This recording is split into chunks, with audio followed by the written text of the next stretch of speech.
welcome to my channel. I'm Madeleine. This is the Mad About You YouTube channel. It is Sunday, the 1st of May, 2022, and this is my April wrap-up. I'd like to begin by acknowledging the traditional custodians of the land that I come to you today from, the Gubbi Gubbi Cubbi Cubbi people of the Sunshine Coast region, and I'd like to extend my respects to their elders past, present and emerging, and acknowledge their connection to land, sea, land, sea, waterways and culture. Well, April was a month. I need to remember to look at the right part of the lens for the camera. Hello, thank you so much for joining me today. If you are new here, a very warm welcome. This is my channel where I mostly talk about knitting, occasionally some crochet, even more rarely some sewing, and I also have an Elle Backer Gearhart Speedster sock machine, and so occasionally, and today I will talk to you about what I've been making on that. I have a very limited amount of notes in my trusty podcast notebook, but we have a finished object. Finally, my first finished object of the year. I have two works in progress to show you. Only one's really had any work on it, and then I have some sock tube news, and then some travel plans and a bit of a life update. So if you are a long-term viewer, you will know that my posting has been sporadic over the years. I started as like a weekly, monthly sort of a podcast back in 2018, and then in 2019 I spent a lot of time overseas for work, so there was like 5 videos across the year. In 2020 we were on pretty much a fortnightly schedule, which was amazing, and then last year was sometime between fortnightly and monthly, and then this year we are back to monthly until the end of June, probably end of July actually, and then I'll be traveling, and so I'm not planning on taking a computer with me, but I will have my iPad, which has my original editing software if it still works. So we'll see how we go with that, and I'll be staying mostly in hostels, so I don't, lots of people vlog, so that's some loud noises outside. That won't be necessarily a problem, but I just don't know how much content or whatever we'll have. So anyway, that was rambly. Hello, welcome. Let's talk about my finished object because I'm so excited. I just need to have a sip. Got a cup of coffee. It's 7:39. I have a big day of uni ahead, so I'm getting this done this morning so I can smash out my uni, and then I'll edit this afternoon. And we have a public holiday here in Australia tomorrow, at least in Queensland, for Labor Day. So I will have this up hopefully overnight, and then yeah, those of you who have got the day off tomorrow, something to watch. I was just quickly, before we crack on to works in progress, re-listening to some of my other friends, and they talk so calmly and softly, and I'm sorry, I'm usually we call this a hot mess of a podcast, haphazard, so yeah, I will try to slow my voice down, but I'm so excited to spend some time with you. So usually I speed up podcasts so I can get through all the ones I want to watch quickly, but for me, you might need to drop it back to 0.75 to actually hear me at a decent speed. I'm just going to try and adjust this slightly. I just want to make sure you can see my top. It's a knitter's tee by Stitches Tee. It's a knitted top, and I have a matching project bag which I will show you later on today, but I've rambled a 5-minute introduction almost at this point, so let's go to my finished object. I took some nice photos, so at some point in the next minute or so I will remember to pop them on the screen so you can see the polished ones, or you could pop to my Instagram, which is at mad.about.you. If you want to find me online, I'll pop on the screen here where else you can find me. I'm really terrible at remembering to let you know where you can find me online. But anyway, that will be up here. Note to self, around the 5-minute mark, I need to put that little tile in. So I have finally finished my Cozy Comfort Throw. This is a pattern by Molly of A Homespun House. I have spoken many times about this pattern in previous episodes, so I won't go into all of my deep feelings I have about, complicated feelings I have about this in this episode. I will spare you those details because most of you have probably already heard them before. Okay, so I haven't washed or blocked it, so it still has one of my housemates' hairs. I know they're mine because she's very blonde and I'm very not blonde. This pattern is not a free pattern. It costs about €5 on Ravelry, and that's my point of contention. But anyway, enough has been said about that in the past. This pattern called for 25 20-gram mini skeins, and I used 24 of my Advent minis from Daffodil Road Yarn Company. I will link them below in the description box. I'll have links to every dye brand that I talk about, or the project links to my Ravelry page as well. And then I actually had to dip in for the final colour. So the Advent kit that I had was 24 skeins, like I said, and then I needed a 25th as I did the border. So I dug into my like mini stash, which is over here, or it's they're like single minis that I've picked up along the way, or sometimes Yarn Dyes used to put in like an extra 20-gram mini many years ago. I got a few that way. Anyway, I have all except the last two ends woven in, and that's just because I do want to wash this, but we've had pretty atrocious weather lately, so I don't want to cut them off before I've had a chance to wash it, and I don't really have a space big enough to dry it, other than my washing line, and we've had rain on and off for a week. So, and I finished this on Monday. It's now Sunday. Okay, I've talked enough. Let's show you. So if you've watched this episodes before, I still have some light bulb stitch markers in there, and that is because they are marking where I had a colour change, because I used magic balls for my yarn management, and I want to go and buy some fray stop and just pop a little bit on those on the joins. I'm fairly confident that they're tough enough and that they will hold, but just for my own little bit of extra peace of mind, that's what I intend on doing. So it might be easier if I fold it in half actually. I did measure it, I can't remember what I got, so I will remeasure and pop it in my Ravelry page. It wasn't quite the dimensions that Molly got, but hers was blocked, this is not. So it's the colours, they all had colourway names, and if you're interested you can watch my vlogmases. But it's so big and squishy, so they mostly faded together nicely. If I had my time again, I would put this light pink here before, or probably actually here before it marls into this. And I was having a chat with actually Sarah from one of the dyers for this, and she said that they kind of wish they had have changed the colour order too. But so I didn't have to think too much. I just did the colour order that the Advents came in last year. So just moving along. And then I did a really pale pink. I'm a bit too far away. I don't know if you can see that very well. For my I-cord apply it well. Use your words, Madeleine. So the way the pattern goes, you bind off in I-cord across your final edge, and then it's an applied I-cord edging on the other three sides of your rectangle. So I did that. My join and my I-cord's not fabulous. I don't mind. This blanket is for me and me only.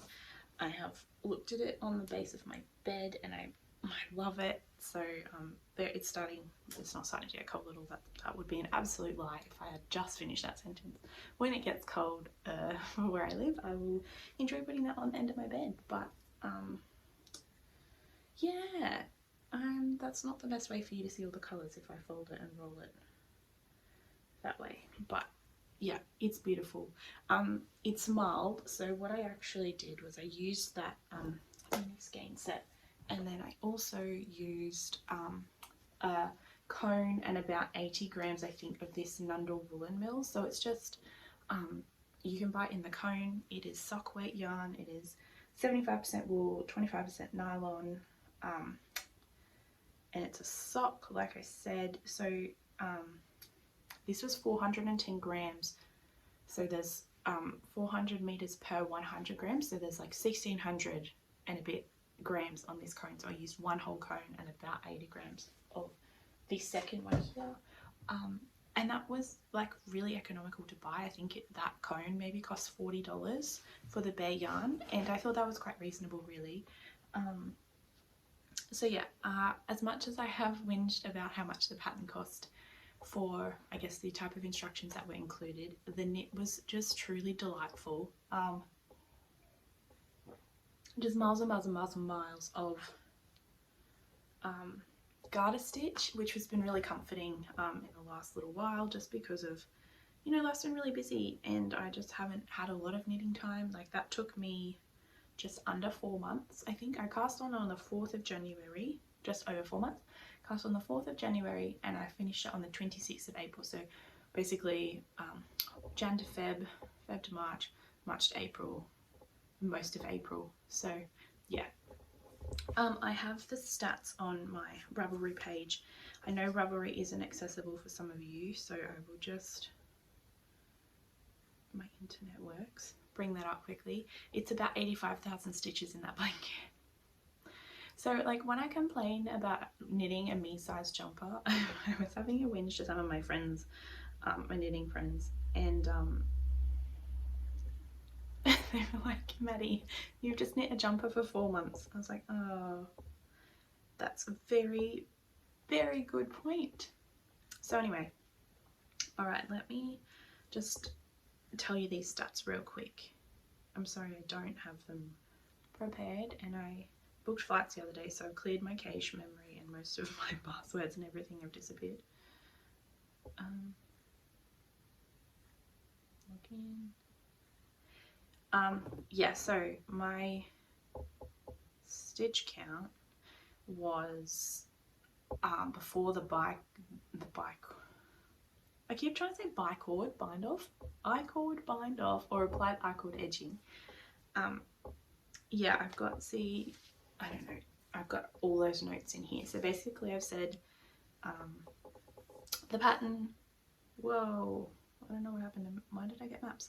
The pattern gives you a cast on number, how much yarn and yardage, and approximate finished dimensions. The instructions for colour changes are in there too. I used 25 minis in total. I cast on as per pattern using my bare yarn and my first colour held together. And then basically until I got to like maybe like the last 4 colours, I had a stitch mark every 50 stitches. And I had that from my cast on just because I'm notoriously bad at missing a stitch once I've counted when I'm doing a cast on or something. So I like to use removable stitch markers to do that, and I kept those basically through the whole thing, almost till the end. I timed myself and it took me about 7 to 9 minutes per single row, or 15-ish for each garter ridge.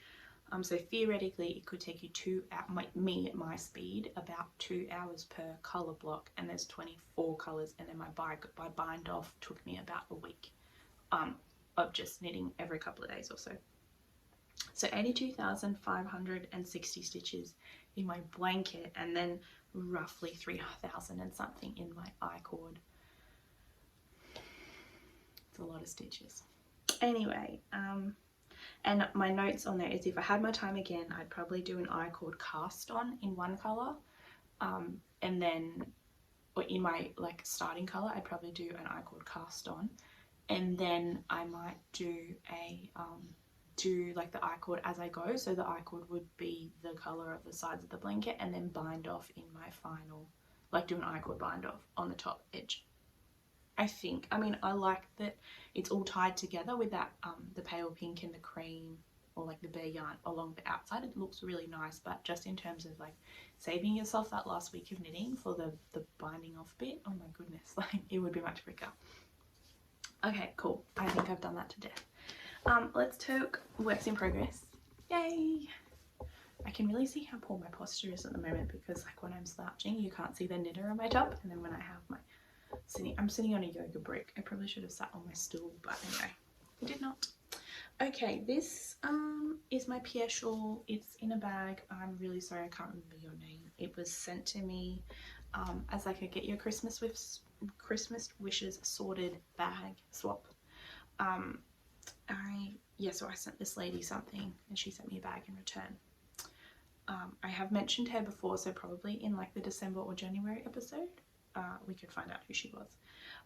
So the only progress I've made really on this is I'm down to one skein attached, which is my colour B, and I don't think I moved my, oh yeah, okay, that's my marker from where I was last time. So I've literally done like 4 rounds, so I think I've finished this section, which is a seed stitch, which as we know is my favourite stitch to look at, not my favourite stitch to knit.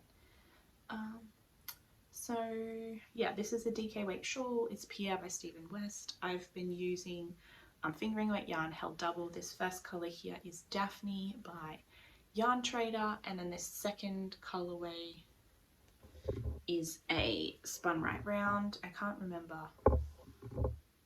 exactly, I can't remember the colourway name, but if you check out my Ravelry page, the details are there. So not a lot of progress, but I have done a little bit, so I thought I would mention that. My last work in progress is a new one I cast on yesterday, and I am making a Rhinebeck sweater. So I will tell you more in the blather at the end, or very shortly. But I am making the Rhinebeck jumper pullover by Christina Danahy. You can't really see very well because of the black and white printing. It's a Gansey inspired pullover by Christina Danahy. Inspired by classic Gansey, Rhinebeck is a new take on a historical knit, combining seafaring sensibilities with sunny gold marigold yellow, which was the original colour. It has a modern boxy shape, a split hem and an open neckline. Its modern silhouette is balanced by the strong lines of traditional Gansey patterning. So I think the pattern came out in 2018, and Jude from Stranded Dye Works knit a couple in previous years, and I loved those ones. So it's been on my wish list for a long time. And then last year I bought 6 skeins of this yarn here from Hannah at Circus Tonic Handmade. It's Carnival DK. It's 100% non-superwash wool, 246 yards in 225 meters for 100 grams. And this is the colorway Dawn. So this is it skeined up. This was my swatch. This is it in the skein.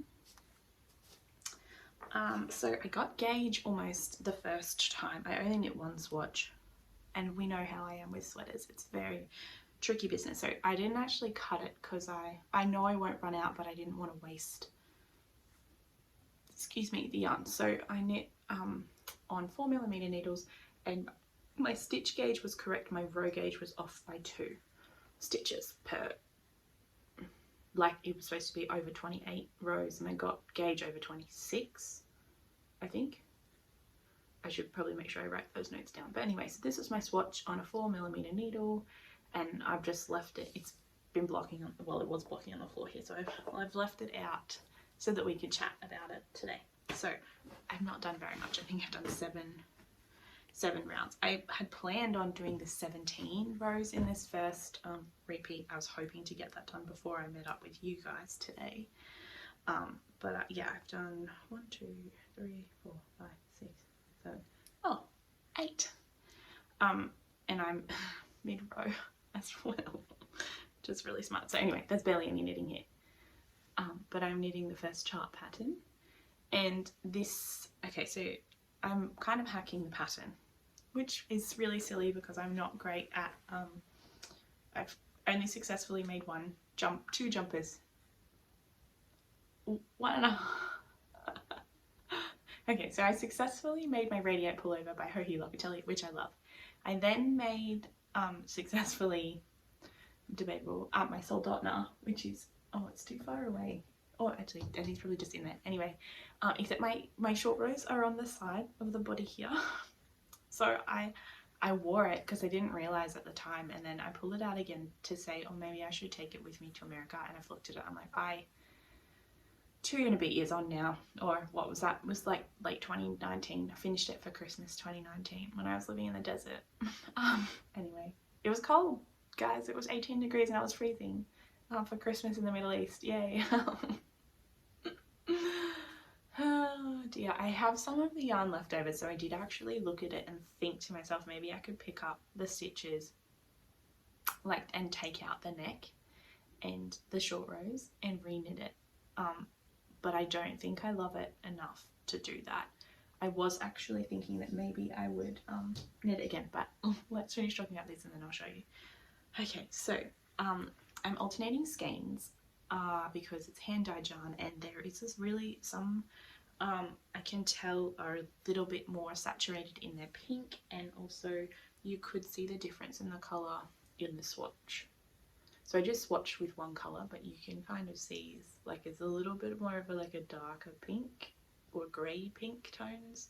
So I am, to be honest, like I probably wouldn't mind wearing that, but I just thought for consistency, since I've got 6 skeins, I will alternate. So I started helical alternating and then realised that's a little bit difficult with the chart, just because I've hacked the pattern a little bit, like I said. Oh my gosh, I'm all over the place, sorry guys. So the pattern has you do a provisional cast on, which I have done, and then you're supposed to knit, for my size, like nearly 9 inches of stockinette, which would be really great like mindless knitting right now, so probably would have been advisable just with what's going on in my mental state. But I'm really scared of bottom up sweaters because my Weekender by Andrea Mowry that I frogged over Christmas was so awful. I mean, the pattern has 10 inches of positive ease, which I know on my body, like I'm a fairly straight sized, I've been a plus size person. At the moment I'm a straight sized person, but my bust is a 42 inch bust, and I really don't, back then when I cast it, I think my bust was like 44 or 46, so there was like 54 or 56 stitches. Like it was big and just not my style, so I frogged it, but I got so far in it and I've been really nervous about bottom up. So the pattern, what I basically decided to do, I consulted with my friend Katrina Walzer, who is Oliphant Cat. She is a pattern designer, tech editor, knitter extraordinaire, and I just messaged, she wants to make this one as well, so I just said, hey, can I just cast on the chart, like basically straight away do the provisional and then do the chart. So the chart kind of starts here, and the bit I'm knitting now is like a block, and then you do you separate front and back and build the front, then the back, and then I think it's a 3 needle bind off from, it's a paid for pattern, so I probably won't give any more away, but it's all cabled and stuff, like knit pearls and whatever. It actually looks much easier than I thought it was going to be, which is great. So anyway, Kat said that's what she was planning on doing as well. So I digressed. I'm not helical knitting anymore. I'm just loosely, well actually it's not as loose as I thought it was, but carrying my yarn up the side just for these first 17 rounds of this first repeat, this first chart, because I didn't want to get like a bit along, like I didn't want to get to here and then be separating for front and back and then have an end to weave in, so I figured it's better if I just carry at my beginning of round, and then it should be fairly easy to alternate as I'm knitting back and forth when I build the front and then build the back. I hope that makes sense. Anyway, if it doesn't work, you'll know next month. But yeah, hopefully I'll have like I don't have a whole lot of knitting time right now, but I've wanted to get this started so I'm not pressuring myself in the month I have kind of off before I go traveling, because I really need to have this finished by the end of July so that I can post it to my friend Robin, and then she will bring it overseas with her. So that is my Rockane. I'm really yeah, I'm enjoying it. The wool is, it's woolly wool because it's non-superwash, as in like it's a bit more, it's rustic, no nylon, but I'm enjoying it so far in all 8 rounds I've knit. So yeah, I don't feel like, I mean actually the pattern repeats are not very hard, but I feel like I'm just going to talk with you and not try and multitask. Okay, the last thing is a sock tube that I made on my sock machine. So I've actually had a few big orders recently, and then I have had one come in yesterday, so that's probably like steady enough. I really have, I don't want to make people wait too long for them. Like, I'm meeting my time frame on Etsy. So if you don't know, like I said before, I have an Alpaca Gear Heart Speedster sock machine. I was just looking in that corner because that's where it is in my room. And I bought it because I have lots of sock yarn. I like knitted socks, but I don't love hand knitting socks as much as knitting things like shawls, and I really want to knit more garments for me. So I bought my sock machine last year, and there was no one in Australia who was offering services to crank them into tubes. So basically the way it works is I crank a tube and then you cut in your heels, toes or cuffs, or I can actually make the tube with a like a folded, I don't have a pair of socks to show you, but I think last episode I did, it comes like this. Oops. It's like a folded hem, and then there's like a line, and then it's your stockinette. So I cranked this because it's my mum's birthday and Mother's Day coming up soon, as in like Mother's Day is in next weekend. But I think it's next weekend. It's the second Sunday in May. Bloody hope so. Otherwise it would be today, and we've not. Yeah, it's next week. Okay. Anyway, I made these. I cranked this yarn, but it's a bit insipid for my mum. Like, she likes pink. She's very knit worthy. So anyway, I cranked this tube, and I don't think it will go to her. So I'm in two minds. I've been meaning to finish sending a package to my friend in America. So I could send this to her, or I could just list it as a completed tube, and you basically buy the yarn. It's 64 stitches, so that might actually get listed on my Etsy shop and see if anyone's interested. It's not really something I plan on doing long term, is like me just selling pre-cranked tubes. I could, but then I'd have to be buying yarn in, and I wouldn't know if people would want that yarn. So maybe that's like a future me thing, but at this stage you send me your yarn, I crank it, and I send it back, which brings me a lot of joy actually. Like, in the time that it takes, is it like worth it money wise? Not really, no, because it's very time consuming, but I am enjoying it, and it's helping to pay off my machine because they are not cheap. So yeah, okay, I haven't done this segment for ages. We call it reading, watching, listening, and I have not prepared. So reading, my favourite Harry Potter fan fiction was a long time work in progress. It took nearly 22 months, I think, from start to finish. That finished last week. It's called Measure of a Man. It's Hermione. I don't really support so much the actual traditional Harry franchise anymore, but fan fiction authors I do read a lot of. The other book I read is a text for school. It's called Dougie. It's a young adult fiction book. So yeah, nothing super fun. And journal articles, so nothing I would recommend for you for fun. Watching, I have Australian Survivor finished a couple of weeks ago now.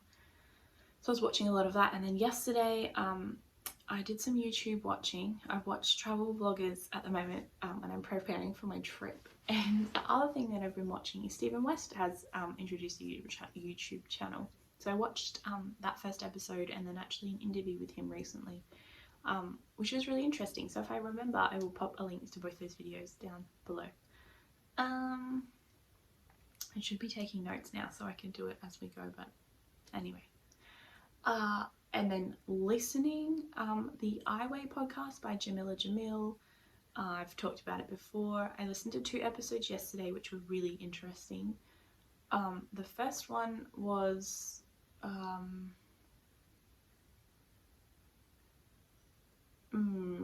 I don't have there on my phone, which is what I'm recording on today. Anyway, I basically recommend every episode on the podcast. It's called I Weigh, and she talks to a variety of different people, experts, experts, celebrities, comedians, lots of people. Actually, the Mike Schur episode was really good. He was the creator director on The Good Place. That was really good. And then I listened to one with Ricky Lake and someone else about birth control. And there was one more I listened, Taylor Tomlinson. That was really interesting. And then I watched her stand-up comedy, her most recent one, last night. Anyway, yeah, so she asks at the end of every episode, what is something that you weigh? And it's not pounds or kilos. It is like, I weigh that I'm a teacher, a sister, a veteran, a knitter, crafter. I weigh my caring nature, my intelligence, my, you know, those sort of things. So yeah, that's really soulful. Infuriating sometimes, not at them, usually at the topic. But that gets my feminist heart beating quite a lot. I guess it's blather time. This is probably not going to be a very edited. I will edit to put little titles in for things, but probably we won't be cutting out the ums and whatnot. It'll just be free flowing. So if I talk slow enough for you, feel free to speed up to 1.5 or whatever. So I am going overseas in July. My sister and I booked our main tickets yesterday. So in the month of April, what I did, I knitted on the things that you've seen. I started working at my school, so I have a teaching contract for this term. So I've done 2 weeks of teaching so far, which has been excellent. Had a bit of a crisis of confidence on Tuesday and just really overwhelmed with a lot of things. And I had 2 uni assignments due the day before, so I think it was just a lot. The kids were like not an issue or anything. I just needed had a moment, and then we were good, and I really finished off really strong with the rest of the week. It was great.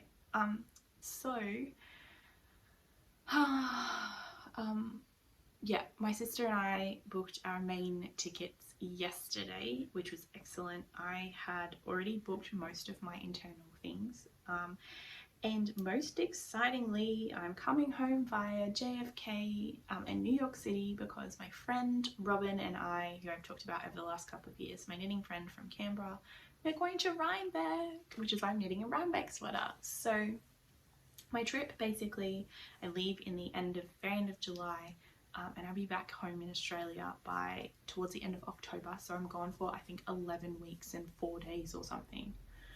So a long time. Yeah, so flying into England to visit my auntie and my cousins for a few days.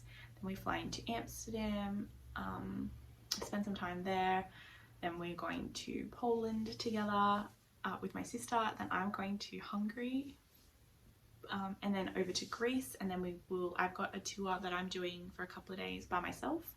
Then we meet up with my sister and my parents, and then we're going to a Greek island together for, I think we've got 5 days together. And then my sister and I are going on a 1 week cruise through quite a few different islands. And then when I get back, we will separate for the final time, and she will head off to wherever she's going with a friend, and then I will head over to Crete. I'll meet back up with my parents in Crete. So I've got like 2 days on the island by myself, and then I'm meeting up with them kind of at their part of where they're going to be, and then we've got nearly a week together. And then I fly back to Amsterdam, and I start a 22-day tour through Central Europe, and I'm so excited. So that is booked. I had a little bit of a booking drama though, so when I booked this tour. So I am a single person and I'm traveling by myself, which is not a problem. I really enjoy solo travel, but I really dislike having to pay the single supplement on rooms. So if you go with a lot of like traditional or like well-known big tour companies, they make you pay extra money to have your own room basically. And because I'm going for so long, I have a rather large budget, but I'm doing this on a budget because that's just how to be able to go for so long with the money that I have. That's just how we have to play things. So anyway, I was looking at some tours that looked great, but like the tour was like $4,000 for, I don't know, 14 days or something, and I was like, oh, it's a bit of money. But then you go to book and it's like, oh, it's $1,000 extra or $1,300 extra because I'm a single person. So like I understand, but also I was in the military, like I'm happy to share a room. I'm not fussy in that way, I guess, and that's not a criticism, that's just how I've grown up, like sharing my space with strangers and other people I'm okay with. So I found a company called, there's actually a few of them out there who are like kind of tailored for solo travelers, and you just come together, you become your little travel family for your period of time. So I'm going with G Adventures, and so what happened was they were having a sale over the Easter weekend, and I had favorited a couple of their tours, and basically, I've said basically a few times now, but it's more like working out dates. So my sister and I had one plan, and then I had given her a different course of option, like course of action based on us separating at this point, and she was meeting up with a friend but she wasn't sure of the dates. And then anyway, I was hoping she would choose the first one and she ended up choosing the second. So then that kind of shuffled my plans because I wanted to spend some more time with mum and dad, but I didn't want to go to a particular island with them. I wanted to go to to Crete, the last one, because there's a lot more things of historical significance there.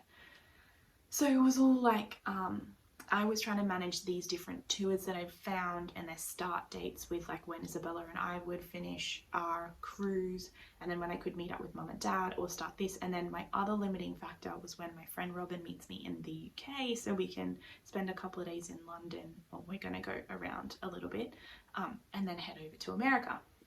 So I've got all these like points that were fixed, and I was just trying to maneuver the things I wanted to do inside of that. So anyway, I found a tour. The dates work with my sister and I. We've got that planned. I pay the deposit. It was only $250. Then I log into my account that I'd made the week before, and it was like, here's this other trip that I had saved, which was I think 2 days shorter. It was very similar, except it didn't do this last little bit. And I was like, I don't really care for a couple of these countries. I really want to do the thing that was at the end. But this other tour that so that's why I was like, but I'm spending 5 days in countries, not that I don't care about, I just don't have any particular tie to that I wanted to go to. So I'm like, oh shit. I found this other tour, it didn't have that, but it started later and finished around about the same time. So I'm sitting there going, oh no. So anyway, they have, I think the company is Australian, or like they have an Australian office. So I got on the little chat box and I was like, hi, I've just booked and paid for this one, but I'd really like to swap it to this one starting on this date. And they were super lovely, and so they sorted it out. But then when I got the invoice that night, like an hour later, I checked it, because in the meantime I've booked like some internal flights from like from Hungary to Greece, so that I can then I requested to go on a particular tour that did that last little bit at the end. But if I did it before I met my sister while she's off with her friend, then like the dates work, and I still got to go to, it's Meteora and Delphi, which is where I really want to go. So anyway, I'm doing all of that, and then I check the invoice, and the invoice is for the non-sale price. So it's like for 5,200 and something, not 4,200 and something, or 4,000.